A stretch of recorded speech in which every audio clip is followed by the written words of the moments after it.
विश्ववंदनीय महाकारुणिक तथागत सम्यक संबुद्ध त्यांनी शोधून काढलेला तो सद्धम्माप्रमाणे आचरण करणारा भगवंताचा श्रावक संघ या 3 महारत्नांना मी त्रिवार पंचांग प्रणाम करतो। बोधिसत्व परमपूजनीय डॉक्टर बाबासाहेब आंबेडकर यांच्या धम्मक्रांतीमध्ये संपूर्ण जीवन समर्पित करून आज विहारामध्ये उपस्थित सर्व श्रद्धावंत शीलसंपन्न धम्म उपासक तथा उपासिका बालबालिका तुमच्याप्रती मंगलाची कामना करतो।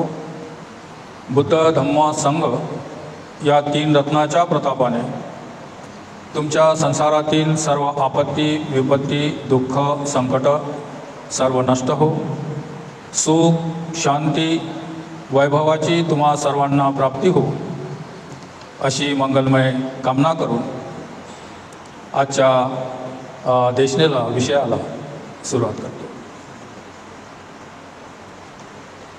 काल आपण पाहिलं सिद्धार्थ गौतमाने ज्या पांडव टेकडीवर आपली खोपडी बांधली होती त्याच ठिकाणी बाहेरून अजून 5 परिवाजक आले आणि त्या 5 परिवाजकांनी तुम्ही गृहत्याग केल्यानंतर कपिलवस्तू नगरामध्ये काय झालं याची संपूर्ण माहिती सिद्धार्थ गौतमाला दिली।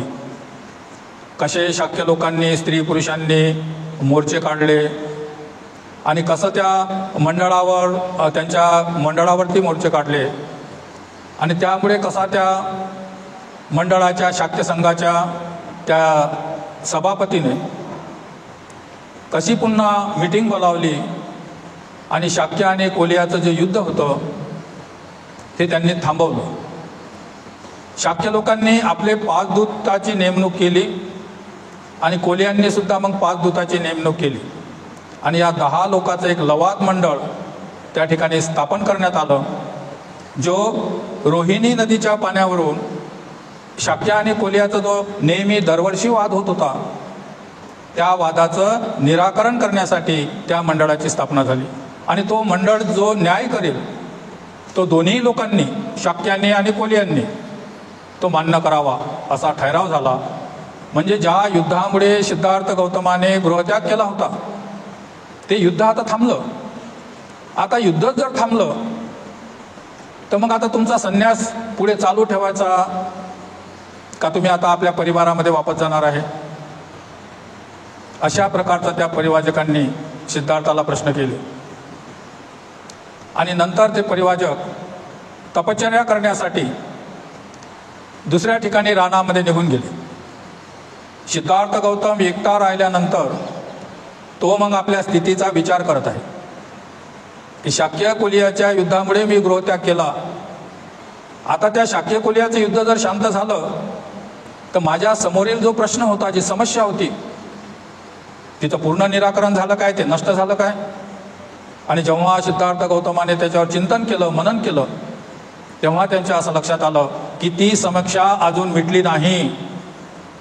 शाक्य आणि कोलियाच्या युद्धाची जरी समस्या मिटली असेल तरी जगामध्ये हा जो कलय आहे, एक देश दुसऱ्या देशासोबत भांडत आहे, ब्राह्मण ब्राह्मणासोबत भांडत आहेत, क्षत्रिय क्षत्रियासोबत भांडत आहेत, वैश्य वैश्यासोबत भांडत आहेत आणि शूद्र शूद्र शूद्रासोबत भांडत आहेत। देशादेशाचं युद्ध कधी कधी होते पण या जाती जातीतलं युद्ध हे नेहमी निर्माण होत राहते। आणि त्याहीपेक्षा हा जो परिवारामध्ये जो कलय आहे, पती पत्नीमध्ये जो कलय आहे, पिता पुत्रामध्ये जो कलय आहे, सासू सुनीमध्ये जो कलय आहे, भावा भावामध्ये कलय आहे, बहीण भावामध्ये कलय आहे, हा कलय नित्याचाच आहे, नेहमीचाच आहे। आणि या कलयामुळे या जगामध्ये अशांती निर्माण झालेली आहे। या कलयाचं उत्तर मला शोधून काढणं अत्यंत आवश्यक आहे। त्यासाठी मी घरी जाता कामा नये, मी संन्यासीच म्हणून राहिलो पाहिजे असा त्याने आपल्या मनाशी निर्धार केला आणि आपल्या मार्गाने निघाला। सिद्धार्थ गौतमाने सर्वप्रथम आराल कालाम याची भेट घ्यावी म्हणून सिद्धार्थ गौतम आलाल कालामाचं जे वसतिस्थान होतं, जे निवास होतं त्या ठिकाणी जाण्यासाठी सिद्धार्थानं ते राजगृह सोडलं आणि आपल्या पुढच्या प्रवासाला निघाला नव्या प्रकाशाच्या शोधात. इतर मार्गाचे अनुसरण करण्याच्या इच्छेने आलाल कलाम यांची भेट घेण्यासाठी गौतमाने राजगृह सोडले. मार्गात त्याला भगो ऋषीचा आश्रम भेटला आणि आलाल कलामाच्या भेटीसाठी जात असताना मधामध्ये एक भृगू नावाचे ऋषी होते आणि त्यांचा आश्रम होता. आणि या आश्रमामध्ये काय आहे, कसं होते हे पाहण्यासाठी सिद्धार्थ गौतमाने त्या भगू ऋषीच्या आश्रमामध्ये प्रवेश केला. आश्रमामध्ये जेव्हा सिद्धार्थ गौतम गेले तेव्हा तिथले जे आश्रमवासी होते, तपश्चर्या करणारे, हे लोक कंदमुळं आणण्यासाठी, इंधन म्हणजे सरपण आणण्यासाठी जंगलामध्ये गेले होते. आणि ते मग कंदमुळं घेऊन, सरपण घेऊन जेव्हा ते आपल्या आश्रमामध्ये वापस आले तेव्हा पाहतात तर आपल्या आश्रमामध्ये नवीन कोणी साधू सिद्धार्थ गौतम आलेला आहे. आणि त्याचं ते रूप, त्याचं सौंदर्य हे त्यांना दिसल्याबरोबर ते सगळे अचंबित झाले आणि आपापल्या कुटीकडे न जाता ते सगळेच्या सगळे सिद्धार्थाला पाहण्यासाठी सिद्धार्थ गौतमाच्या भोवती उभे राहिले. तितक्यात भगुऋषी त्या ठिकाणी आले आणि भगुऋषीने सिद्धार्थ गौतमाचं फार योग्य तऱ्हेने स्वागत केलं. त्याची विचारपूस केली की तुम्ही कोण आहे, कुठून आले. तेव्हा सिद्धार्थ गौतमाने सर्व हकीकत सांगितली. मला अनेक इतर मार्गाचा शोध घ्यायचा आहे ज्यामुळे माझ्या प्रश्नाचं उत्तर सापडते का, म्हणून मी भटकत आहे. तुमच्या आश्रमामध्ये काय चालते. तेव्हा भगुऋषींनी सांगितलं की माझ्या आश्रमामध्ये हे जे माझे शिष्यगण आहेत हे सगळे तपश्चर्या करत आहेत, हे तपश्चर्या करत आहेत. आणि तुम्हाला जरी तपश्चर्या करायची असेल तर तुम्ही तपश्चर्या करू शकता. नंतर त्यांनी तपश्चर्येचे निरनिराळे प्रकार सिद्धार्थाला सांगितले. सिद्धार्थ गौतमाने ते प्रकार पहिल्यांदाच पाहिले होते. तपश्चर्येचे तंत्र आत्मसात केलेल्या भगुऋषींनी गौतमाला तपश्चर्येचे निरनिराळे प्रकार व त्याची फले समजावून सांगितली. कोणती तपश्चर्या केल्याने कोणतं फळ प्राप्त होते हे सगळं त्या भगुऋषींनी सिद्धार्थ गौतमाला समजावून सांगितलं. ते सांगत असताना भगुऋषी म्हणतात, हे गौतमा, आमच्या इथले जे काही ऋषीमुनी आहेत यातले काही ऋषीमुनी पाण्यात उत्पन्न होणारे न शिजवलेले आणि जंगलामध्ये सापडलेले कंदमुळं केवळ एवढाच आहार घेतात आणि त्याच्यावरच जीवन जगतात. आणि तपश्चर्येसाठी हाच आहार आमचे जे गुरु आहेत किंवा आमचे जे धर्मग्रंथ आहेत त्यामध्ये हे सगळं नेमून केलेलं आहे. न शिजवलेले आणि कंदमुळं हेच तपश्चर्याचा आहार आहे आणि तेच आमचे तपस्वी लोक हेच आहार ग्रहण करतात. काही जण पक्ष्याप्रमाणे दाणे टिपून आपली गुजराण करतात. काही तपस्वी असे तप करत होते. पक्षी जसा चालत चालत जाते आणि पायानं आपले दाणे जमीन उखडते आणि त्याच्यामध्ये काही दाना सापडला तर तो आपल्या चोचीनं टिपते आणि खाते. त्याप्रमाणे काही तपस्वी रानामानामध्ये जंगलामध्ये फिरत होते आणि त्यांना जे जे काही जमीनवरती सापडत होतं ते पक्ष्याप्रमाणे खात होते. काही जण हरिणाप्रमाणे गवत खात होते. काही तपस्वी असे होते की हरण जसं 4 पायावर चलते तसे ते 4 पायावर चालत होते आणि त्यांना जे काही गवत, काळी, हिरवं, पानं, फळं जे जे काही त्यांना सापडत होतं त्यांचं तोंड पुरत होतं तिथपर्यंत ते त्या हरणासारखं खात होते आणि त्याच्यावरच गुजराण करत होते. काही जण सर्पाप्रमाणे हवेवर जगत होते. सर्पाप्रमाणे जमीनवरती सरपटत होते आणि हवा प्राशन करून हवेवरती काही लोक, तपस्वी लोक जगत होते. जणू काही ते मुंग्याचे वारुळच झाले होते असा सिद्धार्थ गौतमाला भास झाला. दुसरे काही जण महंत प्रवासाने दगड खाऊन आपली भूक शमत होते. काही तपस्वी असे होते की जमिनीवर पडलेले छोटे मोठे जे दगड असतात ते दगड खात होते. मोठ्या कष्टानं ते फोडत होते आणि दगडच खाऊन आपला गुजराण करत होते. तर काही जण आपल्याच दातांनी भरडलेलं धान्य खात होते. गवताचं बी, तणाचं कूस जे जे काही त्यांना सापडत होतं ते आपल्या दातानेच त्याला शिलत होते, दातानेच त्याला चावत होते आणि चावल्यानंतर तेच ते गिळत होते. अशा प्रकारचे तपस्वी त्या ठिकाणी तप करत होते. इतर काही जण दुसऱ्यांच्यासाठी अन्न शिजवल्यानंतर जे काही उरले तेच अन्न ते खात होते. इतर काही तपस्वी असे होते की जे काही फळं फुलं वगैरे जे काही त्यांच्या आश्रमामध्ये बनत होतं, शिजत होतं ते लोकांना सर्वांना वाढल्यानंतर, सर्वांना भोजन दिल्यानंतर जर काही शिल्लक राहिलं तरच ते खात होते आणि तेवढ्यावर आपली गुजराण करत होते. आणि काही जण आपल्या जटांचे भारे पाण्यात सतत भिजवून त्याचे स्रोत अग्नीला दोनदा अर्पण करत होते. आणि काही जण असे होते की त्यांच्या जे जटा होत्या त्या जटा पाण्यामध्ये असे भिजवून ठेवत होते आणि त्याला पिळून त्याला गाळून त्याचं पाणी प्राशन करत होते आणि तिकडे कोणाला अर्पणही करत होते. काही जण असे होते की श्वास जोरानं घेऊन पाण्याच्या अंदर शिरत होते आणि जोपर्यंत त्यांचा श्वास राहते, टिकून ठेवता येते, तोपर्यंत ते पाण्याच्या अंदरच राहत होते. त्यांना कासवं, मोठमोठ्या मासळ्या त्यांना वरगुळ काढत होत्या.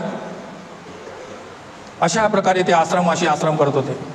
आणि अशी तपश्चर्या, उच्च प्रतीची तपश्चर्या केल्याने स्वर्गाची प्राप्ती होत होती. आणि त्या तपश्चर्येमध्ये काही भंग झाला तर मग तो नर्क लोकामध्ये, मृत्यू लोकामध्ये त्याचा जन्म होत होता.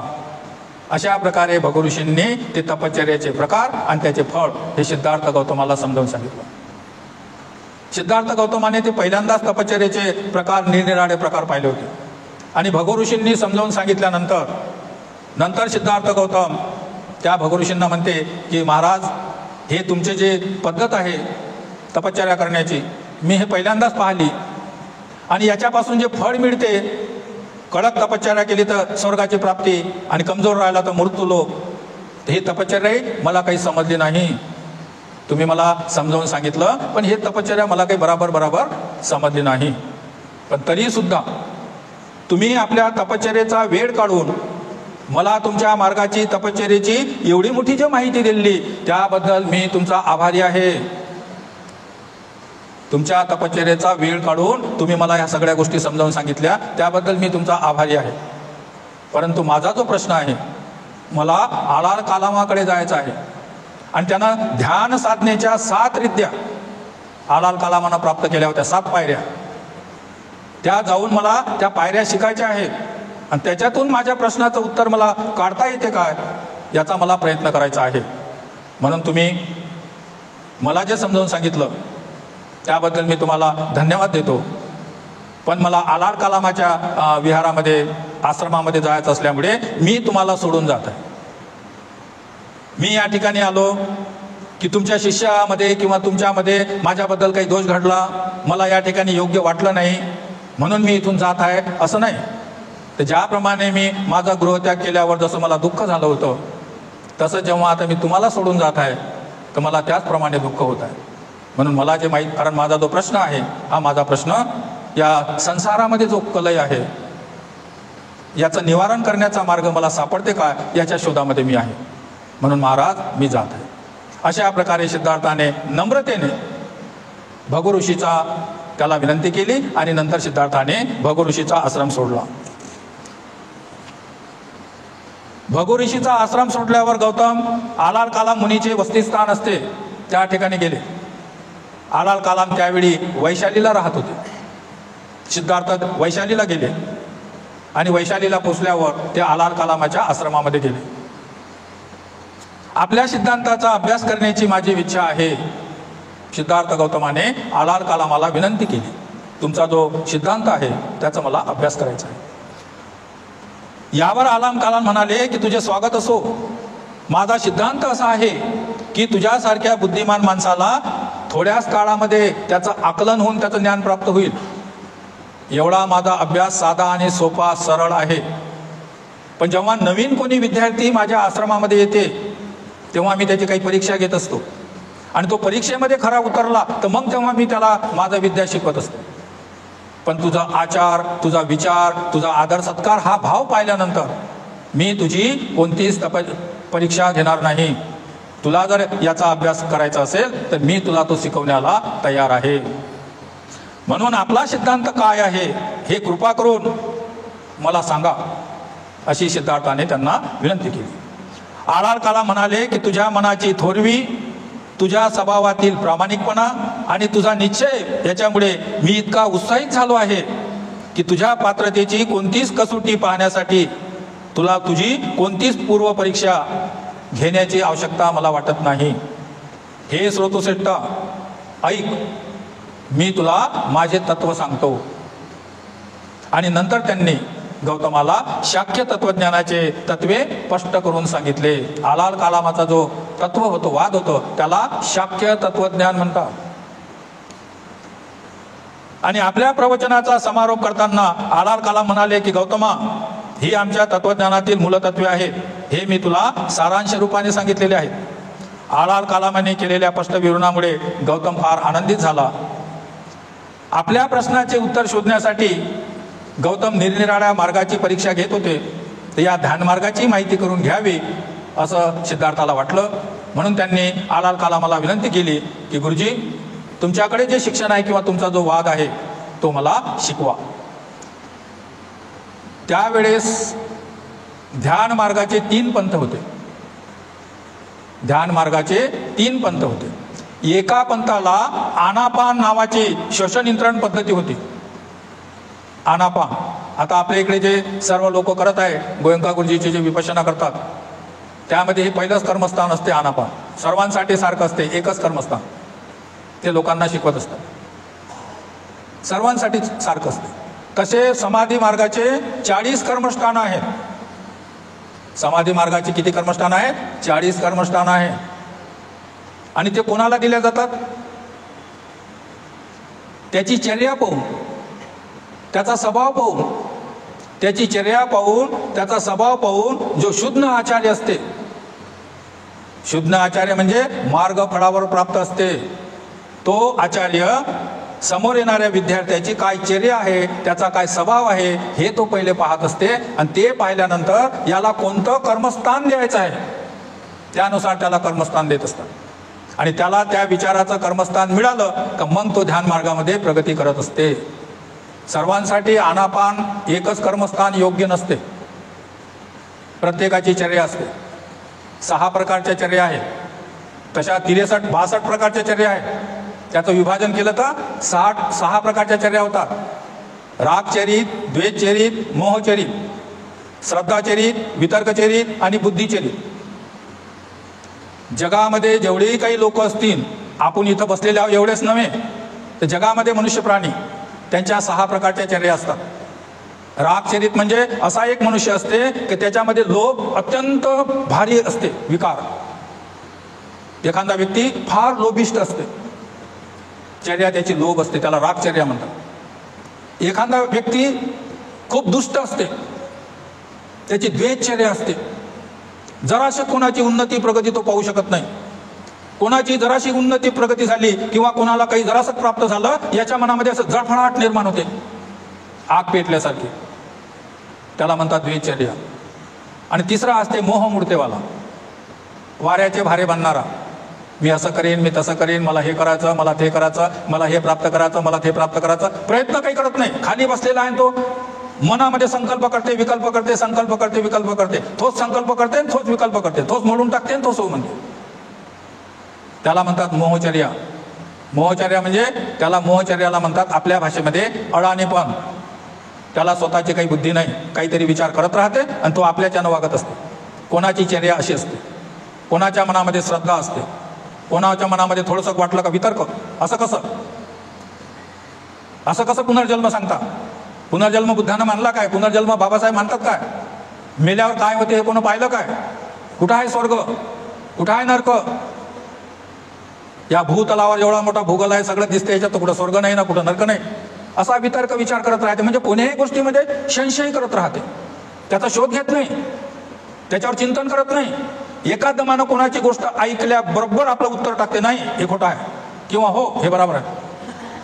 त्याच्यावर चिंतन करत नाही. असा वितर्कचर्याचा एक मनुष्य राहते. एक राहते बुद्धिचर्याचा, तो नेहमी आपल्याच बुद्धीनं विचार करत असतो. त्याला आपल्याच बुद्धीवर लय विश्वास असते.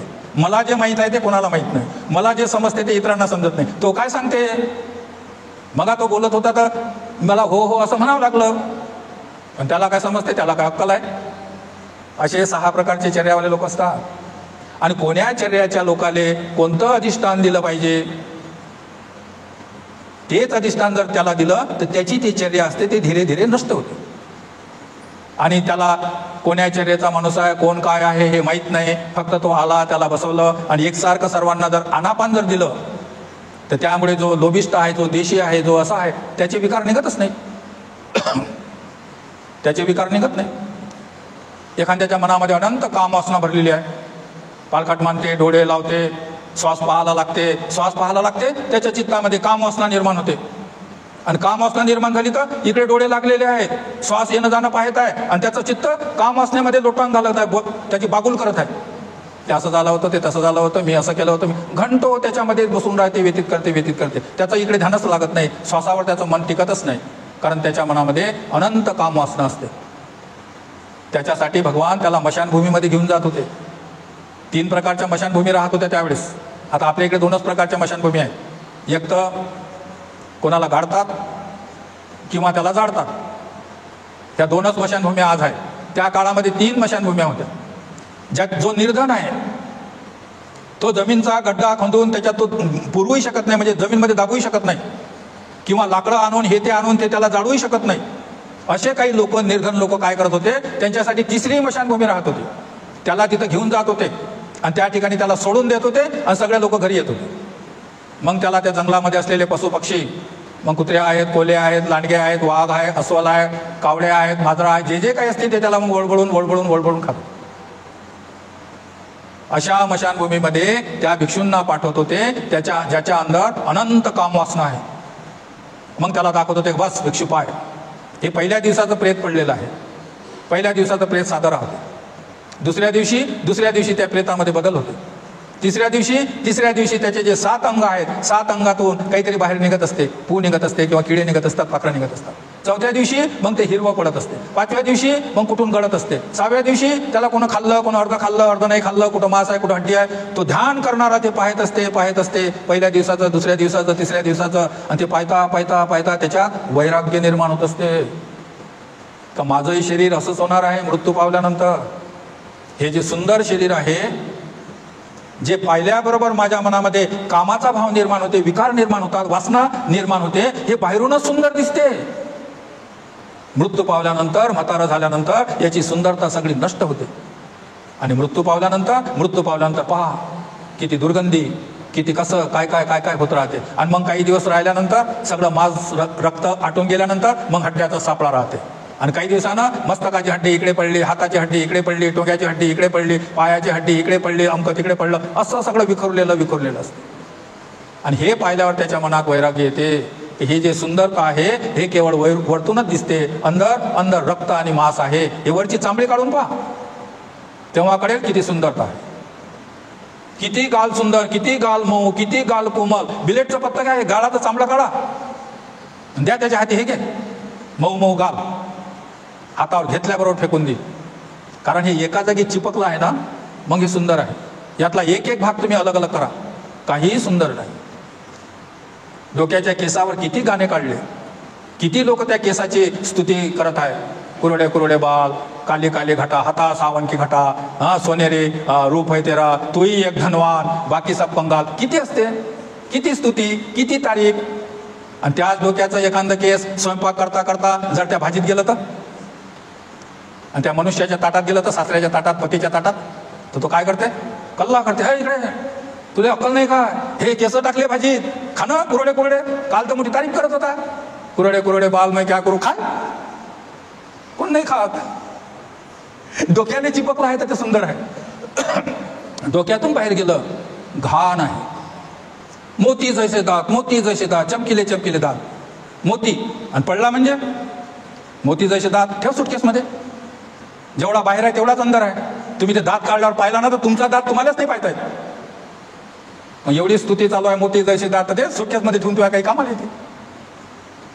शरीराला चिपकला आहे म्हणून सुंदरता आहे. याला अलग काढलं ना काही सुंदरता नाही. तो काम वासनेमध्ये डुबलेला साधक जेव्हा ते रूप पाहते तेव्हा त्याच्या मनात जे काम वासना असते ना ते सगळे नष्ट होऊन जाते. नष्ट किती नष्ट, स्वर्गाची अप्सरा जरी त्याच्या पुढे उभी राहिली तरी तो आपली दृष्टी उचलूनही तिच्याकडे पाहणार नाही. किती काही सुंदर चेहरा त्यानं वरतून पाहिला तरी बाहेरलं सौंदर्य त्याला भेटणार नाही. त्याची दृष्टी सौंदर्याच्या आत शिरणार आहे. आणि आत काय आहे, आत तर सगळं मलमूत्रानं भरलेलं हे शरीर आहे. मलमूत्रानं भरलेलं शरीर. जशी दोन्ही एकूण तोंड बांधलेली चुंबडी असते ना, एक पोतं दोन्ही एकूण त्याचं तोंड बांधलं एक तोंड उघडून त्याच्यात काही टाकतात आणि दुसरं तोंड उघडून बाहेर काढतात. तसं हे शरीर आहे, दोन्ही एकूण तोंड बांधलेलं कपड्याची पिशवी. काही सुंदरता नाही. हे जेव्हा लक्षात येते तेव्हा ते तुटते. आणि त्या माणसाला जर आनापान दिलं, 10 दिवस, 1 महिना, 40 दिवसाचे शिबिर केले, त्याची काय वासना तुटणार आहे? त्याचा विकार कोणता? त्याचं डोकं दुखत आहे आणि त्याला पोट बसायच्या औषधाचा डॉक्टर देत आहे, त्याचं डोकं कसं बसणार आहे?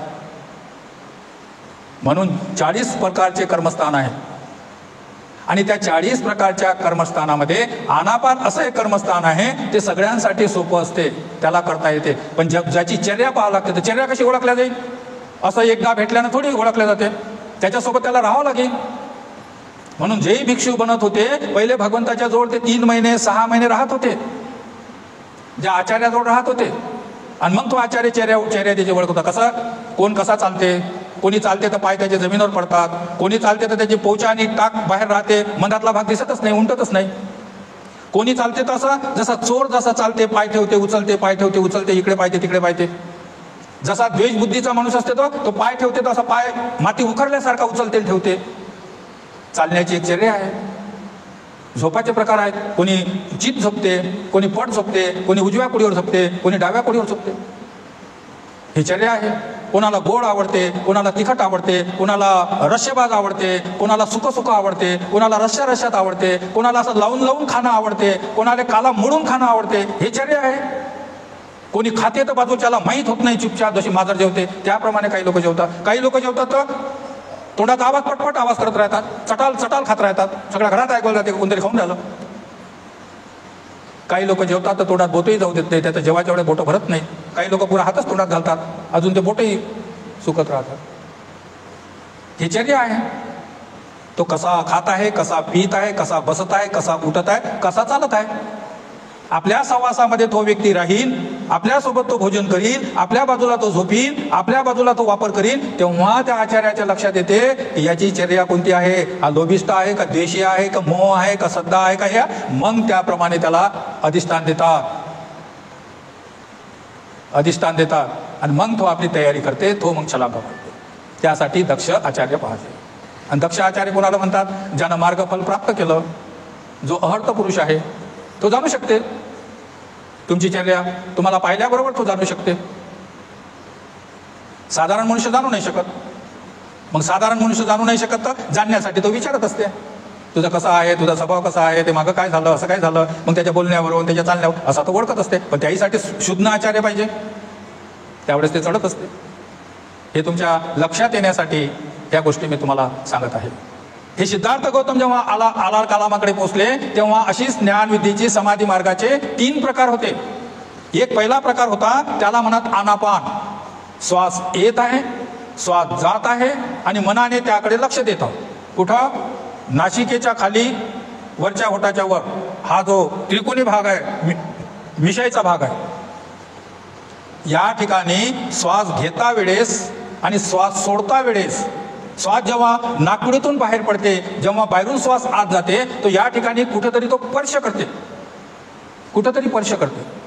साधारण श्वास घेत असाल तर स्पर्श नाही जाणवत, त्यावेळेस मग 2-3 श्वास थोडेसे जोराने घ्यावं लागतात. जोराने घेऊन जेव्हा सोडले तेव्हा नाकातून श्वास येते, तो इथं कुठेतरी स्पर्श करते. आणि ज्या ठिकाणी तो स्पर्श करते त्या ठिकाणी आपलं मन, त्याला चित्त एकाग्र करायचं असते, मन या ठिकाणी ठेवायचं असते. आणि मग प्रत्येक येणारा श्वास, प्रत्येक जाणारा श्वास आपल्या मनानं पाहायचा असतो. याला म्हणतात आनापान. प्रथम ही पायरी होती. 3 भाग होते, 3 पंथ होते. हा एक पंथ ज्याला आनापान म्हणत होते. एका पंथाने आनापान सतीची पद्धती अनुसरली होती. दुसऱ्या एका पंथाने प्राणायाम नावाची पद्धती अवलंबली होती. दुसरा जो पंथ होता तो त्याला आपल्या भागाला तो प्राणायाम म्हणत होते. प्राणायाम म्हणजे श्वास आत घेणे, श्वास आत घेणे, श्वास आत घेणे म्हणजे पूरक, श्वास रोखून धरणे म्हणजे कुंभक आणि श्वास बाहेर सोडणे त्याला म्हणत रेचक.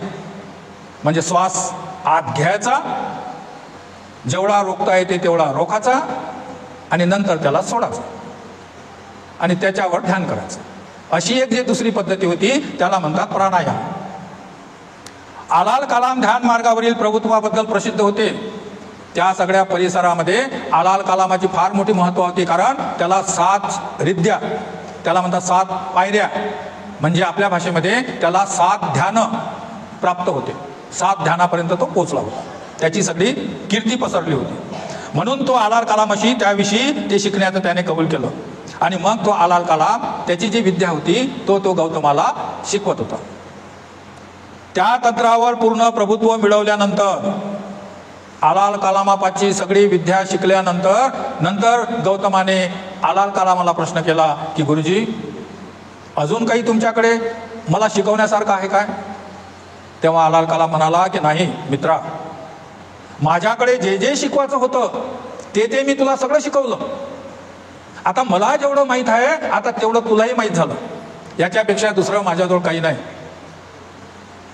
याच्यापेक्षा माझ्याजवळ दुसरं काही नाही. आणि मग आता काहीच नाही तर मला अजून दुसऱ्या मार्गाचा शोध घ्यायचा आहे, असा जेव्हा सिद्धार्थानं विचार मांडला तेव्हा आलाल कलाम काय म्हणते की आता नाही, आता दुसऱ्या ठिकाणी जाऊ नका, आता ध्यानमार्ग इकडे शिकवणारा कोणी नाही.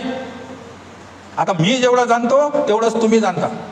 मग तुम्ही आता एक काम करा, आतापर्यंत तुम्ही शिष्य होते, मी तुम्हाला शिकवलं, पण आता जेवढं मला माहीत आहे तेवढं तुम्हाला माहीत आहे, म्हणजे आपण आता दोघंही सारखे झालो. त्यामुळे आपले जे शिष्य आहेत या शिष्यांना आपण सांभाळू. जसा मी आचार्य, आता तुम्ही आचार्य, 2 आचार्य, दोघं मिळून आपण या शिष्यांना सांभाळू. असं त्या आलाल कलामाने सिद्धार्थ गौतमाला एक ऑफर दिली. म्हणजे आचार्याच्या बरोबरीनं त्याला पद दिलं. पण सिद्धार्थ गौतमाचा जो प्रश्न होता त्या प्रश्नाचं उत्तर या 7 ध्यानामध्ये सिद्धार्थाला गवसलं नव्हतं, सापडलं नव्हतं. तेव्हा सिद्धार्थ म्हणते की या समाधी मार्गाने स्वर्गलोक प्राप्त होऊ शकते. या समाधी मार्गाने स्वर्गातील अप्सरा आपण इकडे जमिनीवर आपल्या इकडे बोलावू शकतो. पण हा संसारामध्ये जो कलय आहे याचा काही मार्ग सापडते का? हे माझं ध्येय आहे. स्वर्ग प्राप्ती करणे माझं ध्येय नाही. तुम्ही एवढ्या दिवस मला हे शिकवलं, एवढ्या दिवस तुम्ही मला सांगितलं, त्याबद्दल मी तुमचे उपकार मानतो. पण तुमच्या काही वर्तनात काही चूक झाली, की तुमच्या शिष्यगणात काही चूक झाली, किंवा हे आश्रम मला आवडलं नाही असं नाही, पण माझा प्रश्नच वेगळा असल्यामुळे मला हे तुमचा आश्रम सोडायचा आहे. म्हणून मी सोडून जात असताना, जसं मी गृहत्याग केला, माझा परिवार सोडला, जसं मला ते दुःख झालं, त्याप्रमाणे तुम्हाला मला सोडून जावं लागत आहे. तुम्ही त्याची खंत बाळगू नका. अशा प्रकारे सौम्य सुरामध्ये सिद्धार्थाने त्याला सांगितलं. त्यानंतर आलाल कलामाने उत्तर दिलं की नाही मित्रा, माझ्याजवळ शिकवण्यासारखं असं काही नाही, आणि तुझी जर इच्छा नसेल, तुला अजून जर कुठं जायचं असेल तर तू जाऊ शकतो. पण मला 7 रिद्ध्या, 7 पायऱ्या माहीत आहेत. पण याच्याही पेक्षा एक 8वी पायरी, याच्याही पेक्षा एक 8वी पायरी प्राप्त आहे. तसा राम उद्दकुत्त त्याला माहीत आहे. आणि जर तू त्याच्याजवळ गेला, उद्दक रामपुत्ताजवळ, तर तुला ते 8वी पायरी हस्तगत करता येते. माझ्यापेक्षाही एक उंच पायरी त्यानं हस्तगत केलेली आहे. म्हणून तू त्याच्याकडे जाऊन जर ते शिकला तर ते बरं होईल. पण मला असं वाटते की तुझा जो प्रश्न आहे हा प्रश्न त्याच्याही पलीकडला आहे. पण तरी सुद्धा तुझी इच्छा आहे तर तू जाऊ शकतं. उद्दक रामपुत्त नावाच्या दुसऱ्या एका योग्याविषयी गौतमाने ऐकले, आणि आलाल कलामाने जे ध्यानतंत्र संतुल्य होते त्याच्या वरची एक पायरी पुरुषाला गाठता येईल असा ज्ञानविधी त्या उद्दक रामपुत्तानं शोधून काढला होता. त्याचा तो ध्यानविधी शिकण्याचा आणि सिद्धार्थ गौतमानं विचार केला. म्हणून त्याने आलाल कलामाचा आश्रम सोडला आणि उद्दक रामपुत्ताच्या आश्रमाकडे निघाला. थोड्याच काळात उद्दक रामपुत्ताच्या ध्यानविधीची 8वी पायरी त्याने हस्तगत केली. उद्दक रामपुत्ताकडे गेला, त्याला अशीच विनंती केली की मला तुमच्या विधीचा अभ्यास करायचा आहे. आणि त्या उद्दक रामपुत्ताने मोठ्या प्रेमाने, मोठ्या आदराने सिद्धार्थ गौतमाला आपली जी 8वी पायरी आहे ते 8वी पायरी ते शिकवली. आणि 8वी पायरी परिपूर्ण केल्यानंतर जसा प्रश्न सिद्धार्थ गौतमाने आलाल कलामाला केला होता तसाच प्रश्न त्या उद्दक रामपुत्तालाही केला की तुमच्याजवळ अजून काही शिकवण्यासारखं आहे का? तेव्हा उद्दक रामपुत्त म्हणाला की नाही गड्या, माझ्याकडे एवढंच होतं मित्रा, हे मी तुला सगळं शिकवलेलं आहे. आणि जसं त्या आलाल कलामाने त्याला ऑफर दिली होती की आपण दोघं मिळून हे सांभाळू, तसंच उद्दक रामपुत्ताने त्याच्या बुद्धीची मत्ता जाणल्यावर त्याला तशी ऑफर दिली होती की आता तुम्ही इथंच थांबून आपण त्याचा अभ्यास करू. परंतु सिद्धार्थाचं जो लक्ष होतं, त्याचं ध्यान होतं, ते मात्र निराळं होतं. आणि उद्दक रामपुत्ताने तेच उत्तर दिले की नाही मित्रा, तुला शिकवण्या येण्यासारखं माझ्याजवळ काही नाही. आणि अशा प्रकारे दोघांनाही सोडून अजून सिद्धार्थ गौतमानं ऐकलं होतं की मगध देशामध्ये म्हणजे बिंबिसार राजाच्या देशामध्ये अजून काही ऋषीमुनी आहेत, मोठमोठे ऋषीमुनी आहेत, आणि त्यांनाही अशा प्रकारचं काहीतरी ज्ञान आहे.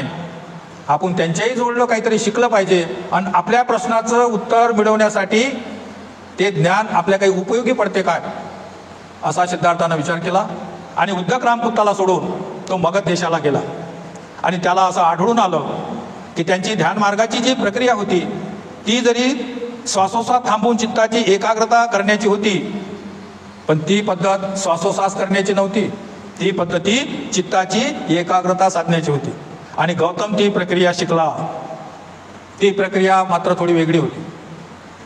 श्वास आत घ्यायचा आणि आत घेतल्यानंतर त्या श्वासाला रोखायचं, थांबवून ठेवायचं. आणि थांबवून ठेवल्यावर आपल्या चित्तानं सगळ्या शरीराचं निरीक्षण करायचं का शरीरामध्ये कोणत्या संवेदना होत आहेत, कोणत्या संवेदना होत आहेत. श्वास आत घ्यायचा आणि जेवढा रोखता येते तेवढा रोखायचा. आणि श्वास रोखल्यानंतर आपल्या शरीरामध्ये काय संवेदना होता हे पाहायचं. हे ती विधी होती मगध देशामध्ये. आणि ही सिद्धार्थ शिकला. ते विधी फार कठीण होती श्वास रोखून ध्यान करण्याची. सिद्धार्थही श्वास रोखून ध्यान करत होते.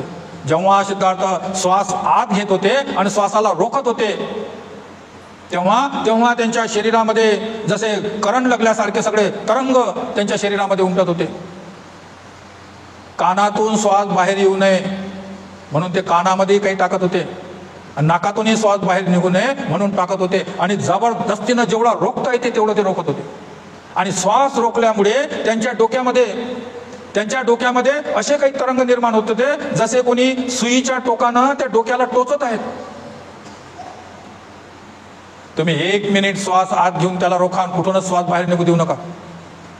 मग पहा कानाचे कसे कानठे बसतात आणि डोक्यामध्ये कशा वेदना होतात.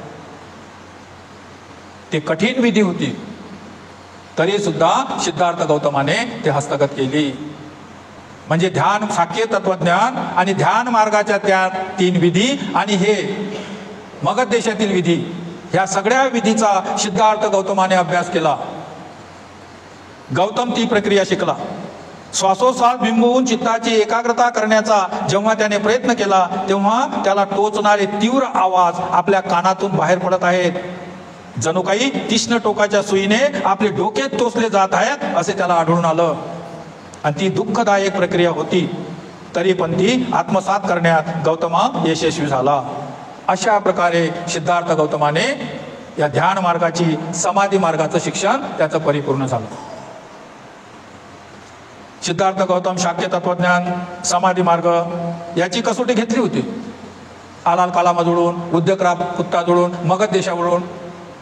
परंतु सिद्धार्थाने वैराग्याची कसोटी घेतली नव्हती. भगू ऋषीच्या आश्रमामध्ये गेल्यानंतर त्यांनी केवळ तपश्चर्याचे प्रकार ऐकले होते. भगू ऋषीने जे जे सांगितलं ते त्यानं समजून घेतलं होतं. पण त्या आश्रमात सिद्धार्थ गौतम राहिले नव्हते, ते निघून गेले होते विचार करून. आणि मग ते विचार करत आहे की मी समाधी मार्गाचं पूर्ण शिक्षण घेतलं पण ते तपश्चर्याचं शिक्षण घेतलं नाही, फक्त केवळ ऐकलं. मग तेही तपश्चर्या आपण करून पाहायची म्हणजे आपल्याला त्याच्यावर बोलता येईल. कारण जोपर्यंत आपण ते करूनच पाहिलं नाही मग ते खरं आहे का खोटं आहे हे आपण कसं जाणायचं. त्याचा शोध घ्यावा लागेल, त्याच्यावर चिंतन करावं लागेल, तो अभ्यास करावा लागेल, स्वतःच्या अनुभवानं ते जाणावं लागेल. अनुभवानं जाणलं म्हणजे अधिकारवाणीनं त्याच्यावर बोलता येईल. कोण्याही गोष्टीला नाही म्हणत असताना किंवा कोण्याही गोष्टीला हो म्हणत असताना तुम्हाला त्या गोष्टीचा अनुभव असला पाहिजे.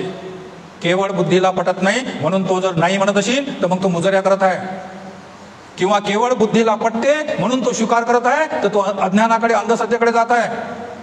जेव्हा तो त्या गोष्टीवर चिंतन करते, अनुभवानं जाणते हा हे बरोबर आहे, जेव्हा तो बोलते तेव्हा तो सत्य असतो.